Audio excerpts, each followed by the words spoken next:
Hey leaders, in this episode of Leading Collaborative Response, we're joined by a passionate school leader who's seen it all, from navigating the early days of the pandemic to leading innovation in virtual learning. Get ready for a great conversation about leadership, learning, and the power of a team committed to establishing and sustaining a collaborative response. Are you a leader who is navigating the nuances of leading collaborative response in your school or district? Are you unsure of what collaborative response is? Are you looking to understand the critical role leadership plays when establishing and refining a collaborative response approach? Collaborative response began as a grassroots approach to focus on the needs of students through a framework of collaboration. That approach has grown to a movement that is training leadership and education. Through the Leading Collaborative Response podcast, Kurtis and I share our own experiences of leading collaborative response and lessons learned as we continue to learn and gain insight through the experiences of working alongside others. We also have the opportunity to engage in conversations with school and divisional leaders implementing the framework in their own organizations.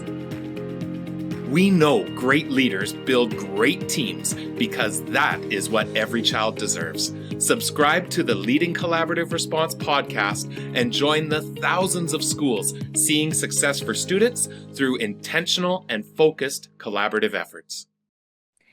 Welcome to another episode of Leading Collaborative Response. I'm Lorna Hewson, co-founder and lead learner with Jigsaw Learning. And I'm Kurtis Hewson. Today, I've been super looking forward to this conversation with Jessica Shaw, who is principal of Grimshaw Public School in the Peace River School Division.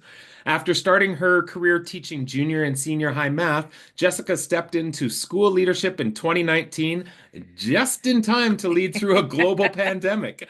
Since then, she's developed a virtual education program at the division level and returned to lead the incredible team at Grimshaw Public. We're so excited to dive into her journey and the collaborative culture her team continues to build. So let's get started. Jess, it's so great to have you on the podcast and be part of this conversation. Well, thank you for inviting me. I really appreciate it. Yeah, and like I mentioned, we've been looking forward to this. I had the chance to be in your school. For anyone watching and listening, chance to come in and be part of a day at Grimshaw Public. There was a couple other leaders from Peace River that were there. The intent was to provide some feedback, but yeah, I was blown away. I came home raving about, oh my goodness, you won't believe what's going on in Grimshaw. So, well, thank you. It was very helpful for us as well. Oh, that's awesome. Well, we're going to dig into a lot of the things that I've saw, and I'm sure how it's evolved since then. But let's start off with a little bit of your background. We shared some of it in the bio, but tell us a little bit more. And we always love asking guests, what have been some things that have had significant impact on who you are as a leader today? Yeah, so I would say the biggest impact is probably the fact that I had great leaders when I was, both a student and when I was a new teacher. So a shout out to Alita Plock, who was my principal when I was a student, and then when I came back to my hometown as a teacher, and to Saxon Butte, who was the principal when I came into Grimshaw Public School as the vice principal. I learned a lot from both of them about the way to be like a servant leader and how to really bring that style into the things you do. So I don't think there's any big like aha moment of like, this is the thing that made me, understand leadership, or this is the thing that really changed my perspective, because it's all those little things in your day, right? Yeah. Bringing in baking for the staff room, going around with like a little caffeine cart on a Monday morning, covering a class when someone just needs a break or isn't feeling well. I think those are the things that are really important. And the piece that I try and hold myself to is that I never ask someone to do something I wouldn't be willing to do myself, right? Yep. So I think as long as I can kind of stay true to that, that's kind of leading me on the path that I'd like to be on for leadership. Okay, and I do have to let people again, who are watching and listening, to know it might sound like Jess is out and, I've got coffee for people here and I'm doing all of these great things, but you're going to find out there's also a huge degree of planning, intentionality, self-declared A-type personality that also comes into this. So yeah, that's awesome, Jess. So, Jess, Absolutely. what's one thing that's important for us to know and for our listeners to know about your school and your school division? So Grimshaw Public School is a relatively new school. We opened in 2017, and we were the amalgamation of two really well-established schools. So Kennedy Elementary School, which was K to 6, and Grimshaw Junior Senior High, which was 7 to 12.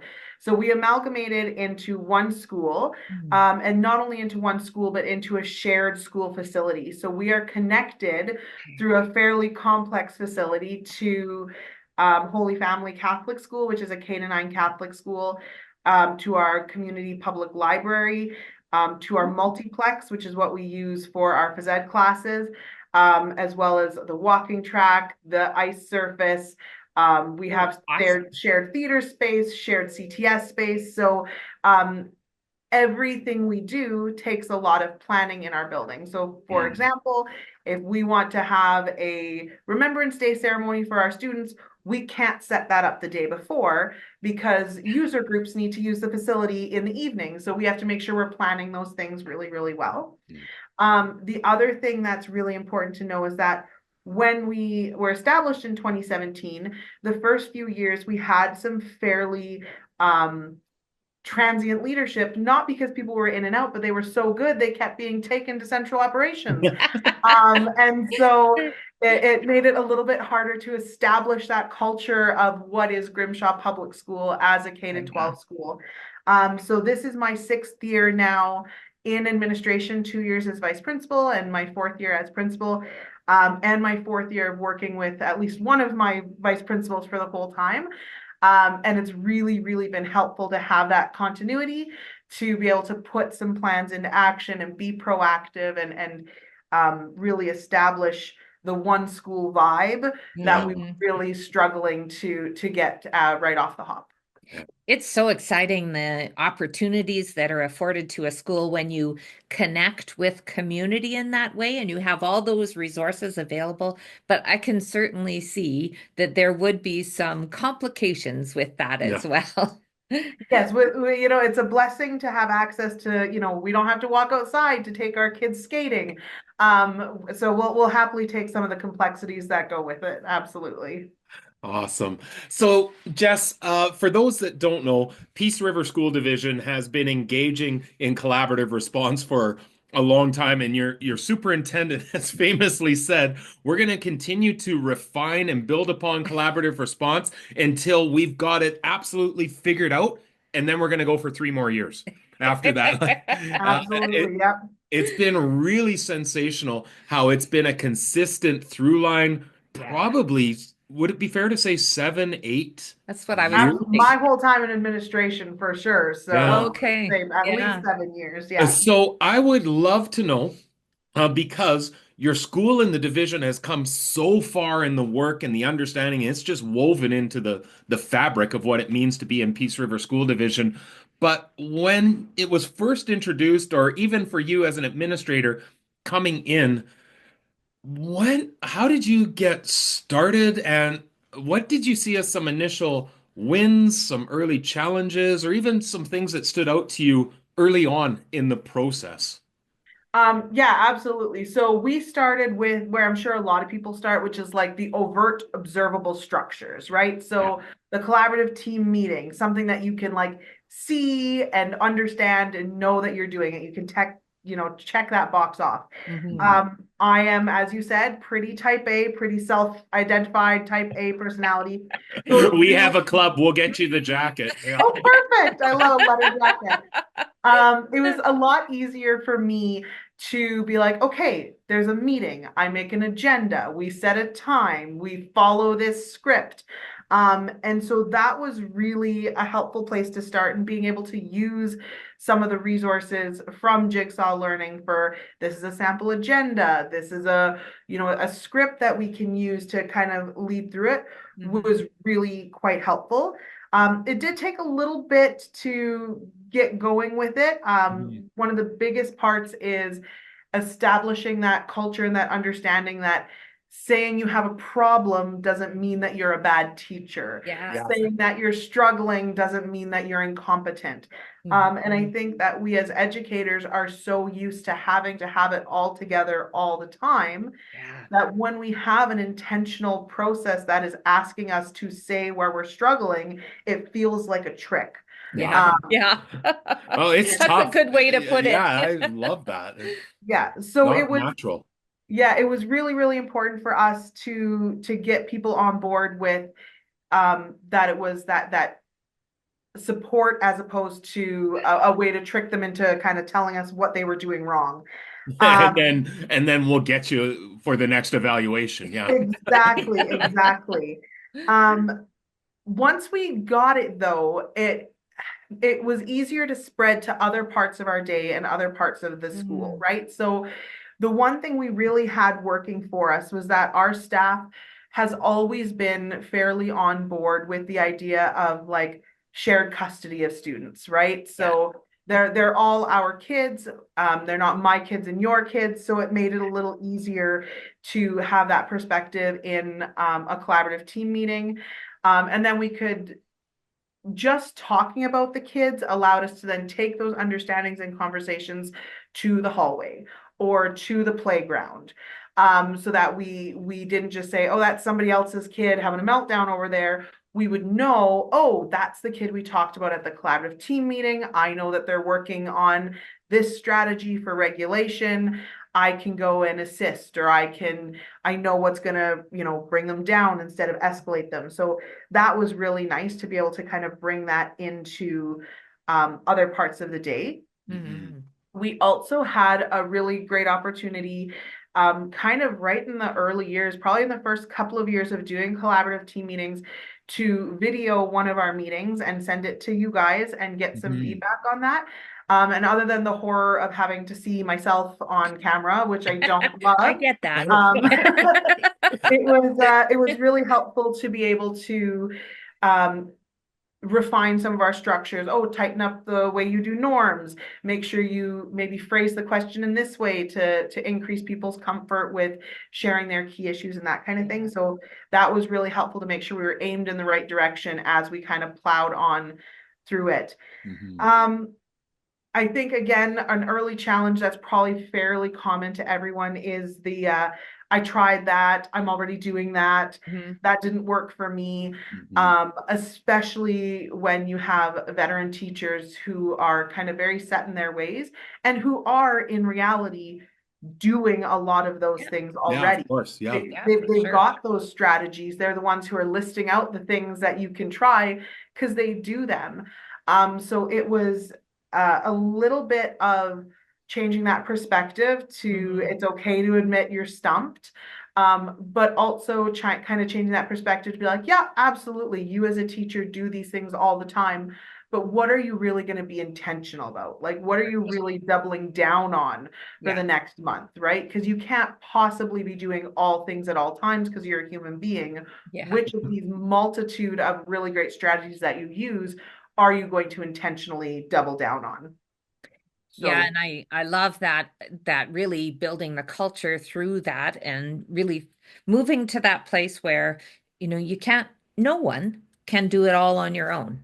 And we want to be able to access the expertise of other people in our team and in our school, which just makes everything better for everyone. Absolutely. And we are in the fairly unique position of having a staff who is composed primarily of like a few veteran teachers who've been here for, a multitude of years, and then having over 50% of our staff being in their first 5 years of teaching. And so it was really nice to be able to say, hey, these are the strategies that the veterans can pass on, but hey, here's these new teachers who just finished learning about this new technology or this new program or things that just didn't exist before. And they had some things to share that way as well. Well, and really what you're sharing there, Jess, is just we're trying to use the structures, the processes to create that growth mindset throughout the organization that, we're all really solid teachers, but there's all things that we can continue to learn. I was sharing last week that probably have done hundreds of collaborative team meetings in Oh, different yeah. schools over the last number of years. And even 2 weeks ago, I was in one where you go, I just heard a strategy I've never heard before, which it happens all the time, Yeah. Yeah. which We were doing a job interview for one of our positions next year, and they were describing a project they had done, and Andrew and I were like, "Oh, that's great!" Yeah. Like, We'd like to hear more about that. exactly, like using AI for descriptive language. No way, right? So you can always learn something if you have Oh, that for openness and sure. that culture 100%. that supports it. So, Yeah. Jess, I know that one of the things we really want to start and touch in on, and we're going to get to the other components of collaborative response, but when we think about the collaborative structures and process, and we talk about layers of team, I've never been more impressed than I was in your building at here's all the systems that we have down, here's when they happen, who's involved. It was clearly articulated and thought out. We often talk about you're creating a system Hmm. that exists when people move, when people shift. The system is intact. It doesn't mean we can't tweak it or look at Hmm. a next step, but when we can align all of these layers of team, it just becomes so powerful. So I know this is going to take a bit of time, but for you to describe at Grimshaw Public, what are the layers? Who's involved? When does it happen? And maybe even how does it happen? Because we talk about four basic layers, but you've kind of gone beyond that. We'll be right back to continue this episode. Struggling to facilitate your first collaborative team meeting? We know that running effective, impactful team meetings can feel overwhelming, but we've got you covered. The Collaborative Team Meeting Starter Kit gives you everything you need to set up, organize, and lead meetings that foster real collaboration and results. And the best part, it's completely free. Inside, you'll get a real-life collaborative team meeting vignette, a ready-to-use CTM agenda and notes template to keep meetings structured and efficient, a pre-meeting organizer to help teachers prepare effectively, printable meeting role displays to ensure smooth facilitation, a facilitator support guide with step-by-step instructions, as well as a key issue process poster to reinforce the structured problem solving of a collaborative team meeting. All of this to help you start transforming your team meetings today. Download your free collaborative team meeting starter kit now at bit.ly/CTM starter, all one word. That's bit.ly/CTM starter, or find it under the resources tab on jigsawlearning.ca. And now back to our conversation. Well, again, type A. So I love a good schedule. So we decided long ago when we first started this collaborative response journey that we were going to hold our collaborative team meetings and our collaborative planning time after school. Mm-hmm. So we hold our CTM, our collaborative team meetings, and our CPT, our collaborative planning time, from 3:45 to 4:30.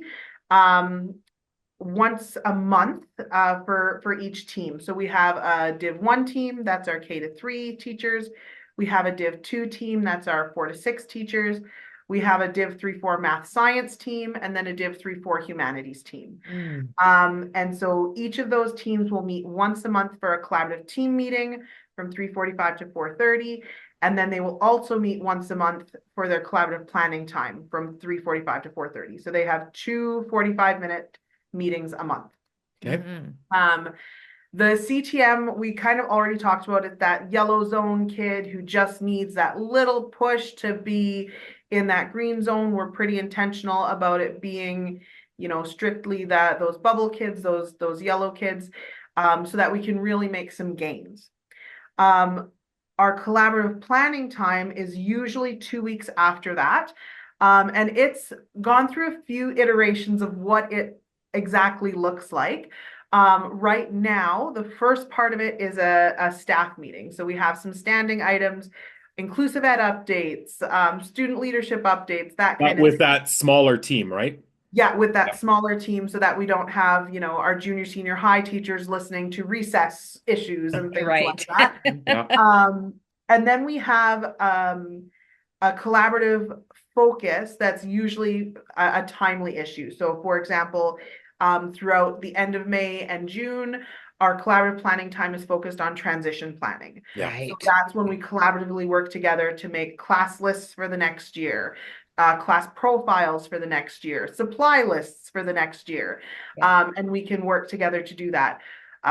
Usually about 2 months before report cards come out, we'll have a collaborative planning time on report cards. What kind of criteria do you use? How do you develop your 1, 2, 3, 4 rating? What assessments do you use? What are our expectations from an administrative perspective for what report card comments look like? And so we try and keep the bulk of that collaborative planning time to be something that's timely and that they need time to work in a grade division group to accomplish. And that the That's conversation is going to impact typically all students. Yeah. Exactly. So that's the everybody is impacted by this conversation. And, you know, sometimes in that we might drill down a little bit more on 1 or 2 particular kids. You know, if we're talking about report card comments, ooh, what do I do for Sally, who's been out sick for 2 weeks straight? And we'll answer that question, but that's also going to apply to, you know, at least one kid from every other class who's had an illness or a poor absence or whatever it is, right? I assume there's also the space then of even, hey, we need everyone to be aware of this thing that's happening. Just heads up. If you need more info, come talk to us later. But exactly. Yeah. And it also helps us. That's a time that we found we can really put a lot of proactive things in place. So, for example, we were having, you know, speaking of the playoffs, we have a fairly, we'll say passionate group of grade 4, 5, 6 students who play mini sticks and hockey at recess. And we were having a lot of trouble with a lot of reactive behavior issues. And so that's where we came up with a system. We talked to the kids, we talked to the teachers, we said, here's the system we're putting in place. You know, here's how we're going to support it. And everyone is then on the same page. And then a month later, we checked in, we said, okay, how is that conversation that we had last time going? What's recess looking like right now? What changes do we need to make? And it's a good chance to get everybody on the same page in those situations. Nice. That's awesome.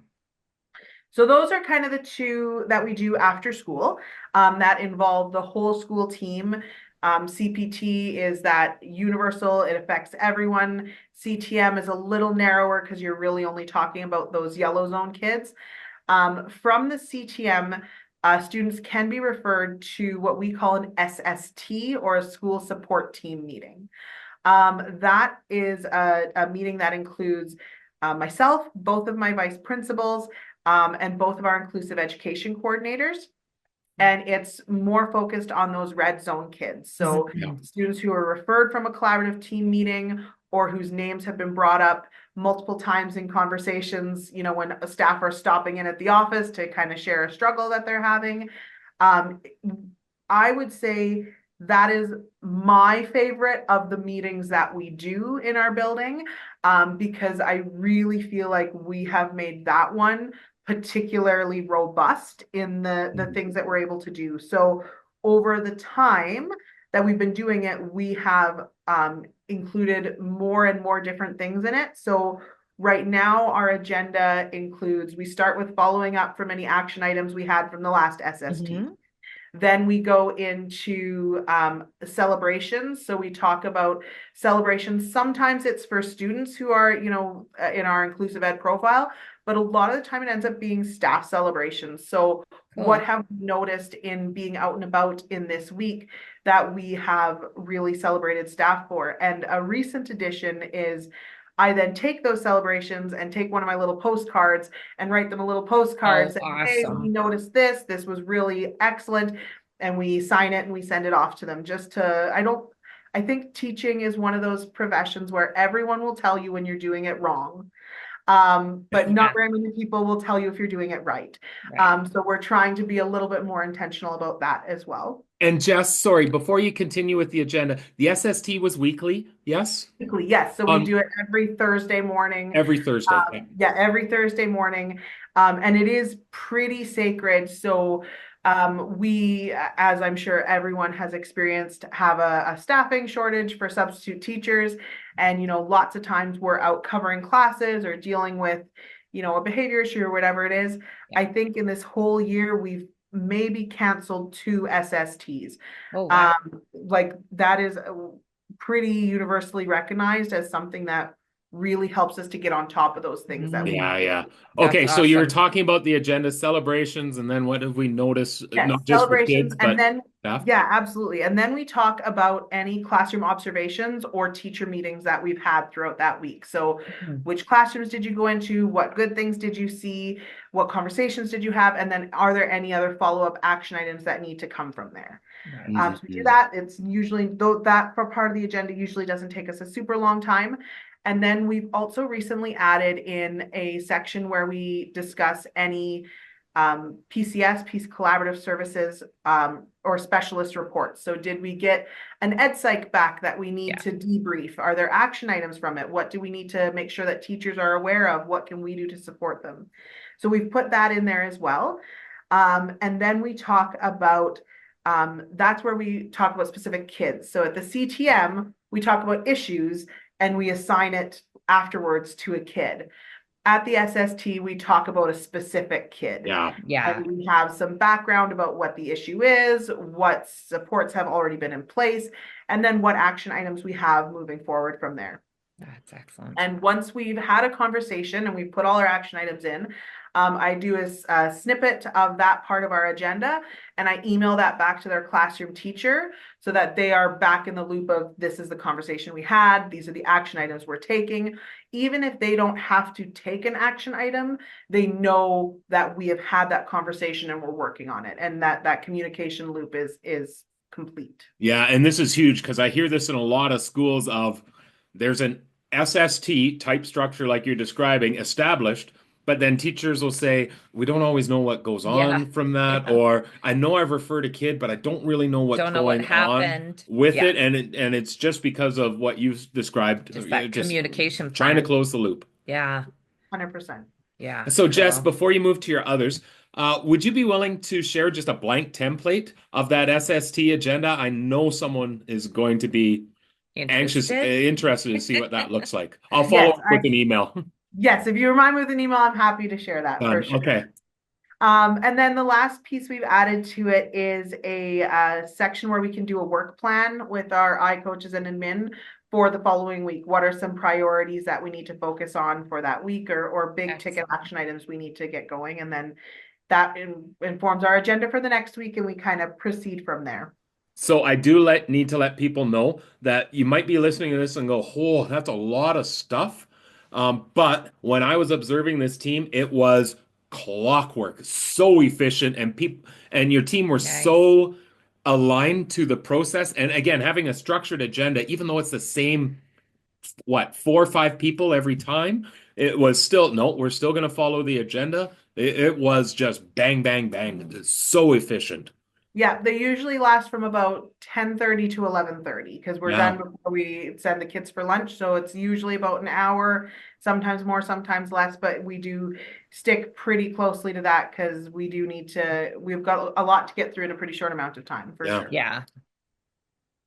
The other meeting that we do have is a case consult. So those are pretty rare and those are focused on one kid. And that's where we bring in our outside services, whether it's Peace Collaborative Services or we have a relationship with the Western Cree Tribal Council for some of our Indigenous students, Alberta Health Services, mental health therapists, school support, school social workers. We would bring all of those guys in, parents, and have a really focused conversation on one specific kid.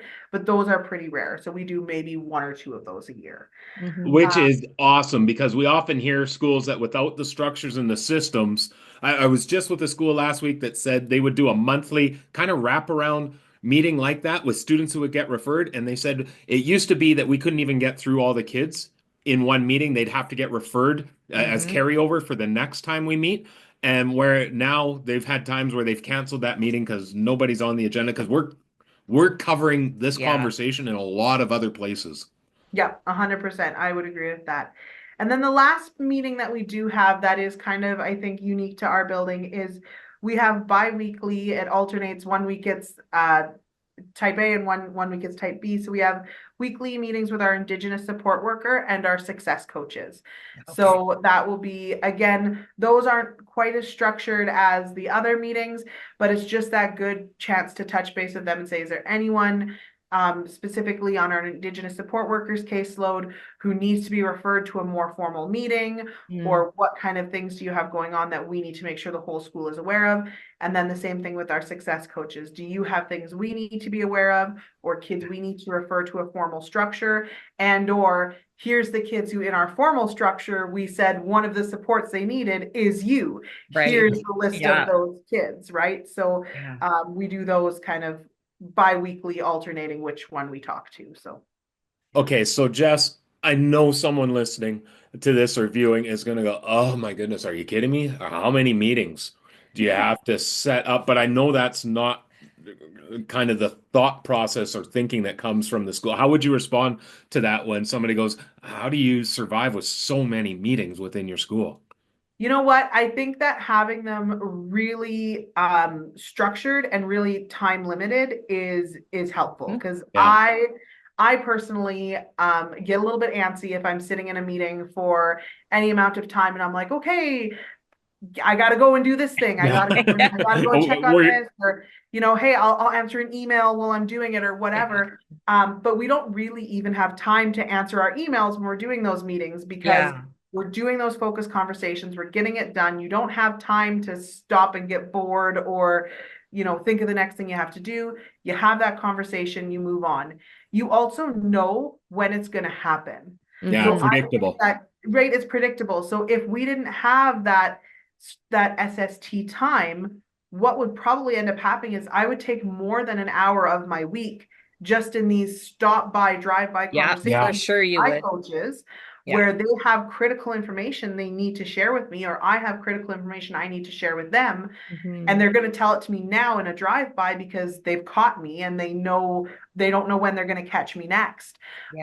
But we know we're going to meet for an hour every week. So unless it's something that's emergent, time sensitive, we just wait and have that conversation on Thursday. And it's never more than 4 days old, right? So it keeps it fairly fresh that way. The interesting thing with the drive-by too is people can go, well, that it's timely, it's just on the fly. And my response would be, great, but you're probably missing some key people that should be in that conversation. And now you're just doubling or tripling everybody's time because you and I met. Now I have to go and find Lorna because she should be in the loop to this. And in the meantime, you're going to go talk to this person. You find out something else and go, oh, okay, I got to go back and talk to Kurtis. Like, it's highly 100%. Inefficient when people are thinking, oh, we'll just react on the fly. And just like you said, you're probably spending way more time doing that. 100%. No, exactly. And I think it's really helpful to, like I said, I like knowing when they are and that they have a really set time to end as well. So specifically for our collaborative team meetings, I know that there's a lot of people and a lot of schools most schools in our division, I would say, have them embedded in the school day. And I think there's a lot of value in that. We had a conversation with our staff, and this is where the beauty of collaborative response is personalizing it to your building, right? What works for us is not necessarily going to work for other people. Our staff found that they couldn't focus on the issue at hand during the school day. They were being pulled multiple directions. They know that, and I give them the schedule for the full year in August. Like when we come back to our kickoff meeting, these are your CTM and CPT meetings for the whole year. I've counted it in your assignable time. We're going to respect that is your time and we're going to account for it, but you know when they are, and at 4:30 it's done. It doesn't matter if there's something we really wanted to talk about, it's done at 4:30 and we are going to respect that time. And I think knowing ahead of time where it is and doing what fit our building really made that work for us. That's awesome. You know what, the other thing, Jess, I think that really speaks to, how many meetings you have going on, but is that you have clearly articulated purpose. And so that everyone understands exactly why we're coming to this one, why there is, your CTM meeting, why there's a school support team meeting, and that each of those layers of team are very clearly outlined and that everyone understands the purpose. And so knowing that there's value in each one of those meetings. Yeah, I would agree with that for sure. Well, on the other side of that too is I've been in schools. I've led schools before really understanding this well, where we'd have meetings, but the purpose wasn't really defined. And then Yeah. any one of these conversations that we've mentioned could come up in that space, but who knows? Like I come into a meeting and someone would say, "Hey, are we going to talk about Emily today?" And you go, I guess we are." And then, but are we going to And talk it about shifts the, transition yeah. plan? And you go, "Yeah, I get," but it would fly all over the place. And then all of a sudden, just like you said, there'd be three people in the room going, "Why am I here for the Emily conversation? That doesn't make sense." Like, I love how it's just clearly articulated. Yeah. Yeah, it's been working really well for us. That's the part that I think we've really nailed. Yeah, I Oh, that's agree. so awesome. Well, Jess, of course, that's our collaborative structures and processes that we just talked about, but really now thinking about shifting that thinking around data and evidence. And how does your data and evidence really impact the conversations in your teams? I would say more and more all the time. Yeah. Yeah. This is an area that we are continuing to grow in. So one of the suggestions that Kurtis gave us when he was here and spent the day with us, which was super valuable for us, was to include, just to rephrase our pre-meeting forms for our collaborative team meetings a little bit, to Mhm. more highly emphasize the data that people are using to Yeah. bring that issue forward. I Um, had I had shared with Lorna with that of there's great team structures over here. There's great data getting collected over here, and now it's just the work Have to for put them how together. do they bridge? Exactly, yeah, Yeah. because we do collect a lot of data, right? We have provincial data, we have divisional data, we have teachers' Yeah. individual class grade room data, and it's all there. So yeah, that wasn't a way for us to intentionally bring some of that into those collaborative team meetings. And we're getting better at referencing those pieces when we're talking about collaborative team meetings or when we're deciding which strategies to implement. Right. Um, One thing I would like to do moving forward, and I haven't had a chance to do this yet, it's maybe a next year goal, Mhm. is when we have a collaborative team meeting coming up for a specific focus. So we have Mhm. some that are literacy, numeracy, we've kind of grouped them into academic. But if we've just done an assessment, I would love to, as an administrator, I'm going through that data anyways. I Mhm. would love to be able to look for those trends and bring Yeah. that trend to the collaborative team meeting, right? So if a teacher brings up an issue and says, hey, you know, my issue is detail in writing, I would say, oh yeah, when I looked at our divisional writing assessment, I actually noticed that that was a concern for 70% of, these students or 30% of these kids, and kind of use that data to, because most of the decisions and issues that teachers bring forward are data informed, Yeah. just not formally Yeah. Yeah. data informed. So kind of to bring that formalization to it and say, yes, that is actually backed up in the data. What can we learn from that? What can that show us? You know what's Yeah. interesting? I was just with a group this morning, and a principal was saying, we've started to do a little bit of this collaborative team meeting. Teachers bring it based on some look at data. Next collaborative team meeting, I, as principal, might bring the two or three key issues that we're going to do. And she said one of the things was after report cards. Of course, she had to review all the report cards, but was making note of what are some common Themes. themes that are coming up. And then she's able to come in and say, all right, when I reviewed your report card data, here's three that came up pretty loud Mhm. and clear that I'd love for us to dig into Yeah, today. And I love that back and forth because then you're also getting to model for the exactly. staff of what is a good key issue. She had said, when somebody says my key issue is the kid doesn't have a lunch on most days, that's probably going to be something quite a ways out of your locus of control. How do we model it back to something that we're seeing that we can really impact? Yeah. Yeah, 100%. And we have added, I guess, on our collaborative team meetings as well. We have two key issues that are brought forward by staff. And something new we tried this year is we have the third key issue as a standing item that Mhm. we brought forward based on our education plan and the things that we Oh, noticed were lacking. So For our That's elementary Div awesome. 1 and Div 2, our key issue is writing. So every collaborative team meeting, we say we need to talk about one key issue related to writing. Oh, I Oh, love that's that. beautiful. And we talk about that. And so that's kind of been our staple throughout the whole year, is we talk about writing at every collaborative team meeting. And in our Div 3-4, our key issue is student engagement. Yeah.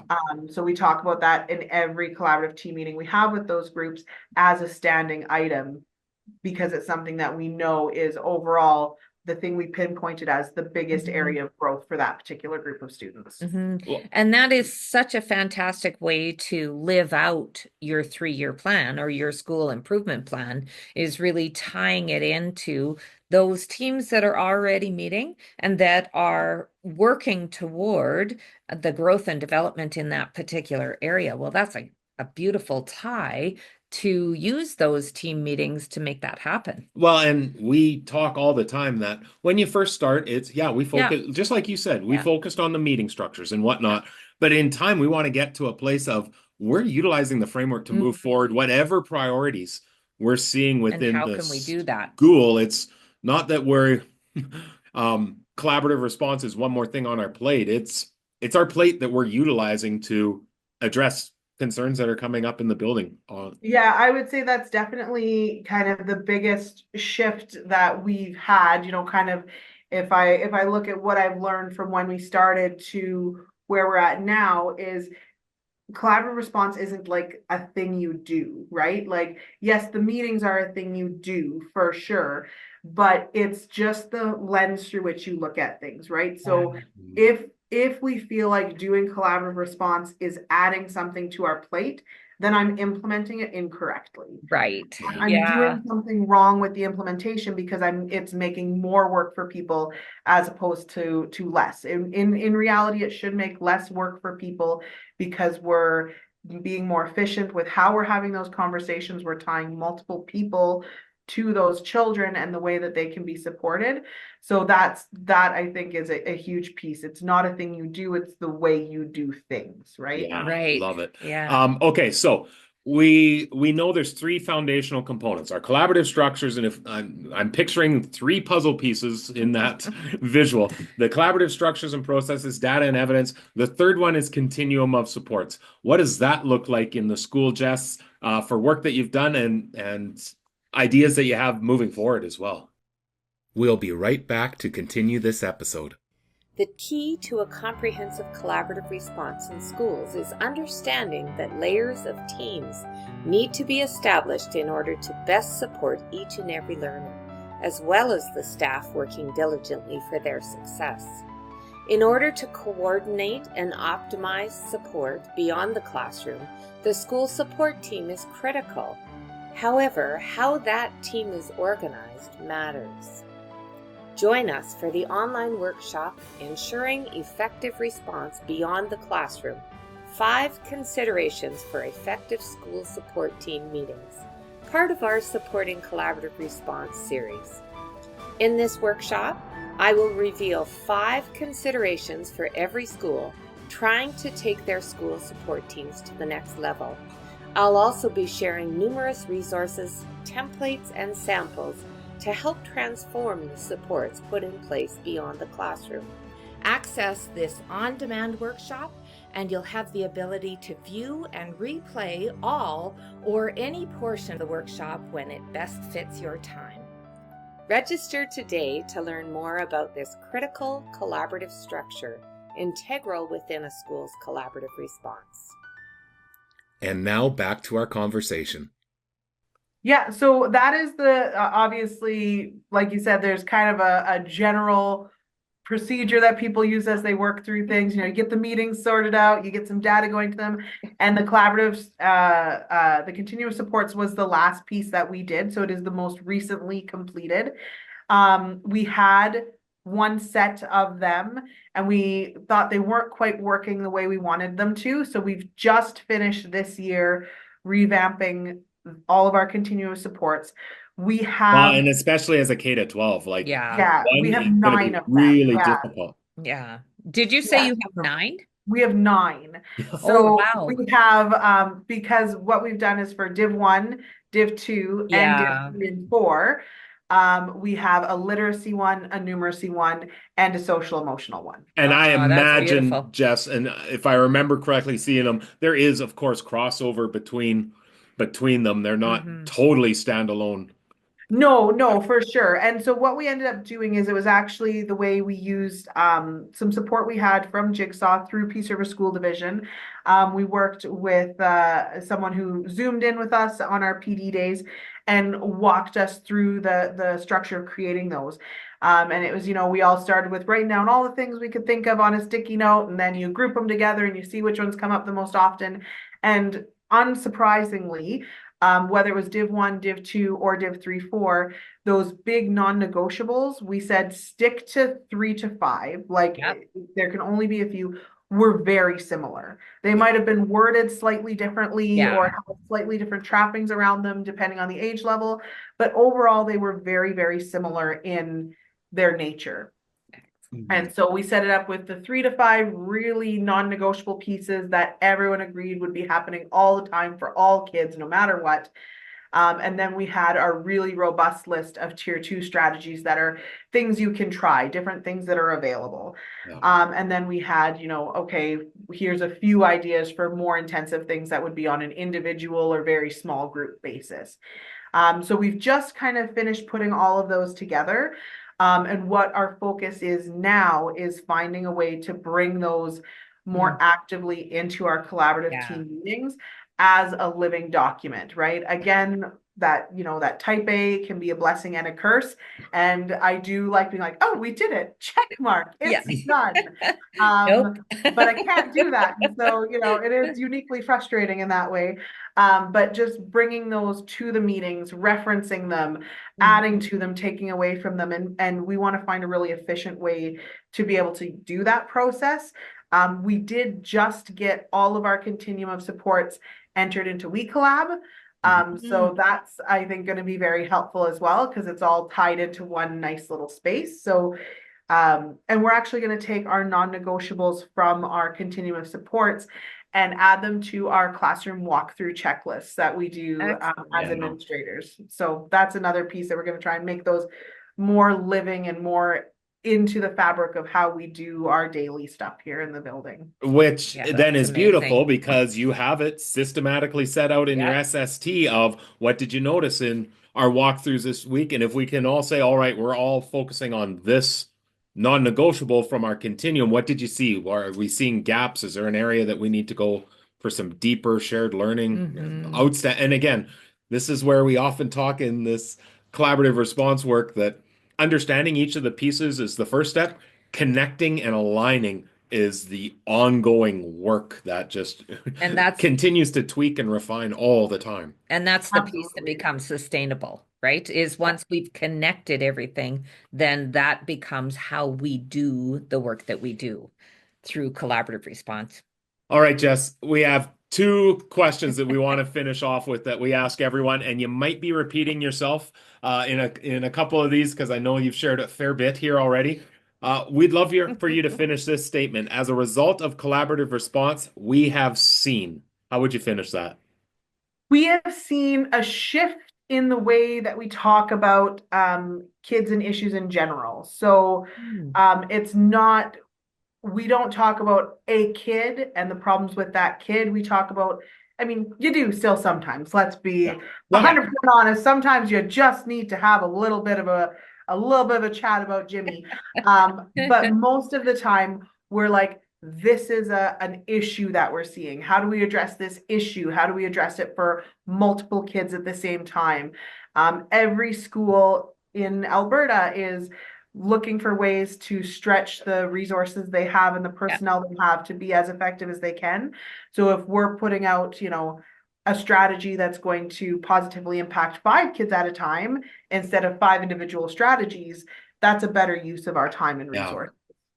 Yeah, absolutely. So another question we ask all of our partners who come in and join us, this one's a little bit tricky. So if you knew then what you know now, what advice would you give to your past self in relation to this collaborative response work? That is a tricky question. I think it kind of goes back to what we said about, that I have a very like get it done type personality, and that does serve me very well. Like when we're in a meeting and we're like, nope, we need to get it done, follow our agenda, structure Yeah. that. But it's not something that you can check off your list, right? And so I think just coaching myself to have patience and to trust the process and to know that it'll take me a minute to get there, it'll take our staff a minute to get there, but that it is a process and a framework as opposed to like a task to complete. I think that lens sooner would have probably been a little bit easier for me for sure. Well, Sorry, it's definitely an iterative process that the learning through it is that you do you do X, Y, Z, and then you have to review those steps and then you adjust them and then you go on from there. It is about that continual learning, and that means that we never get to the place where we just say, yep, that's done, we've done it, we're moving on. Yeah. I would say even in our building, right? So we're going into what, year 7 or 8 next year. And my vice principal and I were talking about how it's probably time for us to like double down on in August saying, okay, here's a reminder of we're going to reformalize things, right? Because things can get a little bit loosey-goosey when people are comfortable with them. And so, okay, now it's time that we reformalize it and we kind of go back to some of that skeletal framework of the important structures to make sure that we're not losing sight of that in familiarity, right? Yeah, those foundations. And the other hard part too is I'm sure you've had transitions during that time. And there's always that need at different points, like you're saying, it might be now in the fall for you, to step back and just remind people of the why. This is why we do these 2 different types of meetings after school. Let's just make sure that we're all crystal clear. And the great news is you can probably pull that out of your staff rather than just reporting it to them. Absolutely. And we have had that, when new staff have come in and I didn't hear about this conversation till much later, but they had asked one of the veteran teachers, like, oh my God, why do we have these after school meetings? Like, what kind of school has this, after school meeting every month? And they said, well, actually, we asked for it to be at that time. Like, that's what we asked for it to be at that time. So that's the way it is. And I was like, perfect. That's great.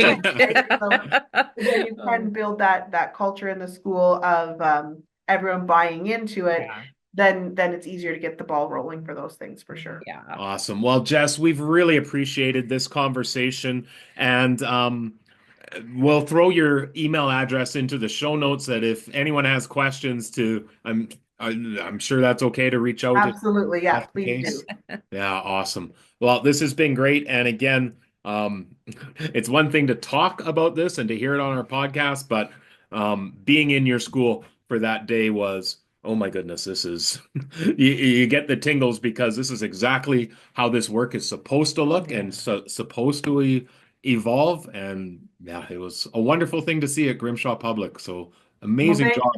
We're very happy to have you. And it's one of those things I've got a fantastic staff and a fantastic admin team that they are really the ones who make it work, right? So I absolutely have to give them their credit because they're the ones who are making this work the way it does for sure. Well, thank you so much, Jess, and thank you for sharing your story and for being open to just live out all of those pieces around collaborative response and being willing to talk to people if they should reach out. Absolutely. Thank you very much for having me. Thanks, Jess. So much, Take care. Yeah. So, that was fantastic.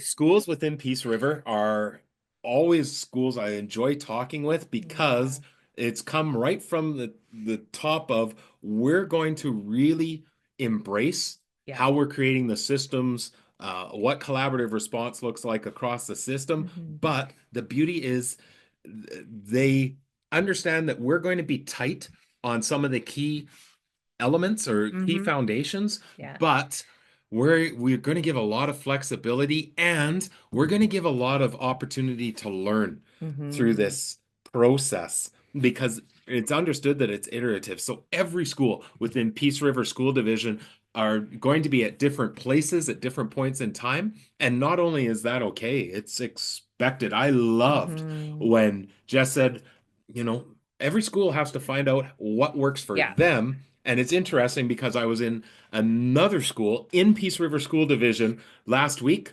where they were having to shift from embedded time to after school, and they were saying, we're Just don't know how really, to make that work. yeah, we're really struggling with that because our teachers, they don't want to Yeah. do this work after school. Where in this case, you've got to, no, That's what they yeah, chose. we want to do this after school. So I think it's just again that reminder that you have to figure out how the framework works for you within your school, but still attend to the key elements and components Hmm. that Grimshaw Public obviously has. Yeah, and I just really appreciate the the depth of understanding Yeah. that's there, and that it's not just about this meeting that happens.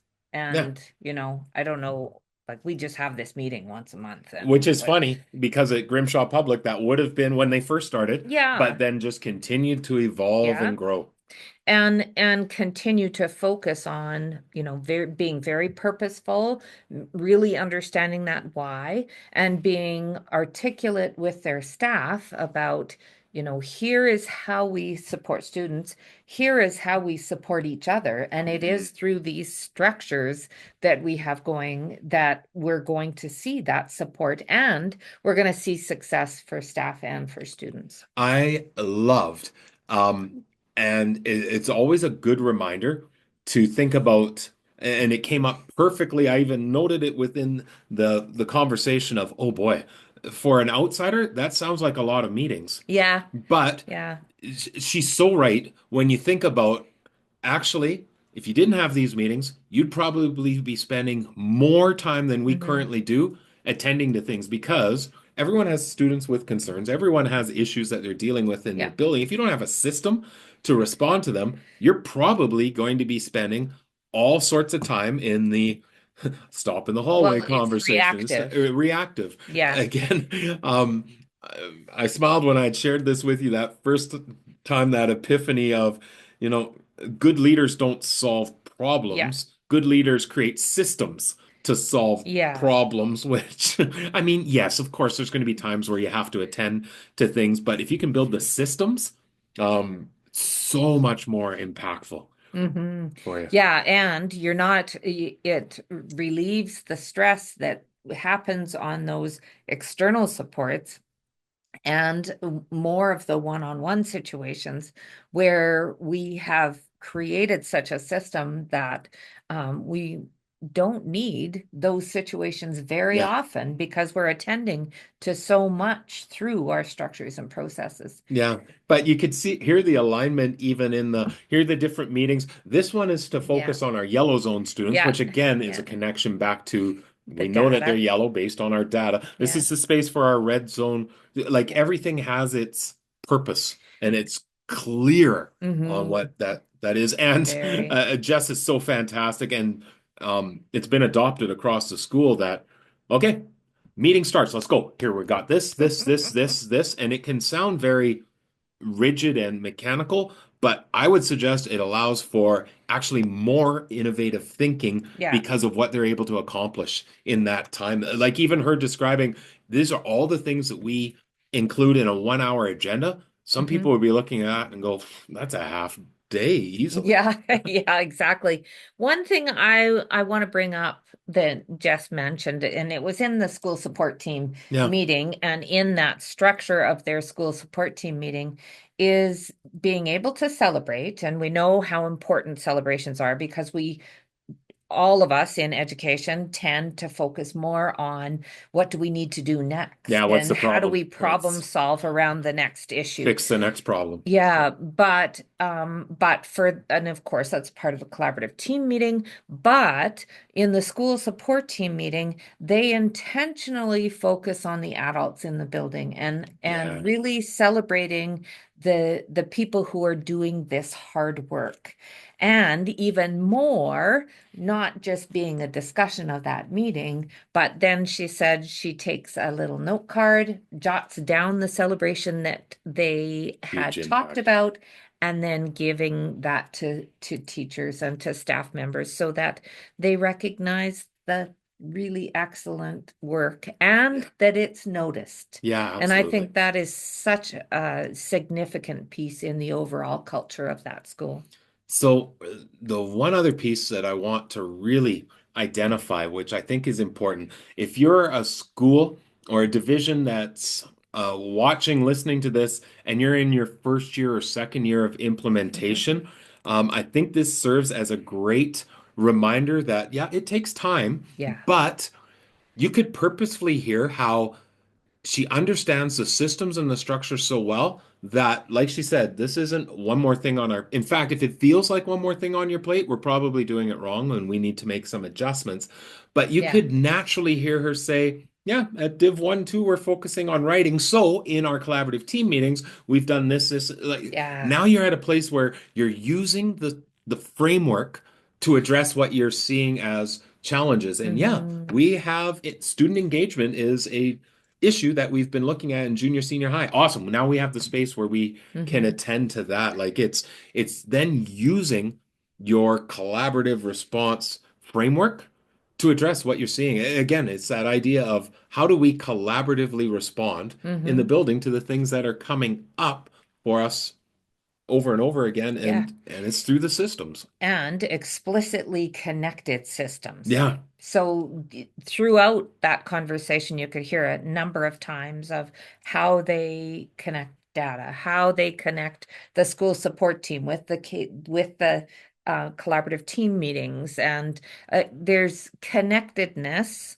all over that school. But always with the realization, and here's our next step. Here's our next refinement. And again, I shared earlier this morning with a school division that the great news about the collaborative response work is that you're never done. Yeah. So you're never behind in it either, No, that's right? Like right. there's always that next step of refinement and tweaking, and then another leader comes into the building and they start to tweak and adjust. Well, and that was another thing that she talked about you coming in. She also talked about submitting a video for a collaborative team meeting and the learning that they did around that. And you always kind of laugh when we do that, because we'll do a debrief with a school and they'll say, oh, but you know, we did it, we recorded it, but we're not really there yet. And you can hear all the caution in their voice. And yet it is completely about, this is where you are in this moment of time. And it doesn't matter how far you've come, but at this point, here are the things you can celebrate. And here are your next steps that can take you just that much further. So please check out the show notes. We'll put in some of the resources that Jess will share with us here as well. And a huge thank you to her and to the great work that's happening in Grimshaw Public School and in Peace River School Division. Really outstanding work that is happening. Please reach out if there's questions that you may have, if there's schools that we should be talking to around this work as well. And we'll continue to keep sharing with you thoughts, ideas, lessons learned to help support how you're responding to the needs of students, because again, we believe every child deserves a team, and this is how we can build a collaborative response that benefits each and every person in our organization. Absolutely. So with that, take care, everyone. See you soon. For more on collaborative response, visit jigsawlearning.ca or join the JL Insider to receive access to newly added resources and content. Make sure to follow us on social media. Subscribe to the podcast and the Jigsaw Learning YouTube channel to access past and upcoming episodes. Join us again to continue to build your own capacity and leading collaborative response in your context.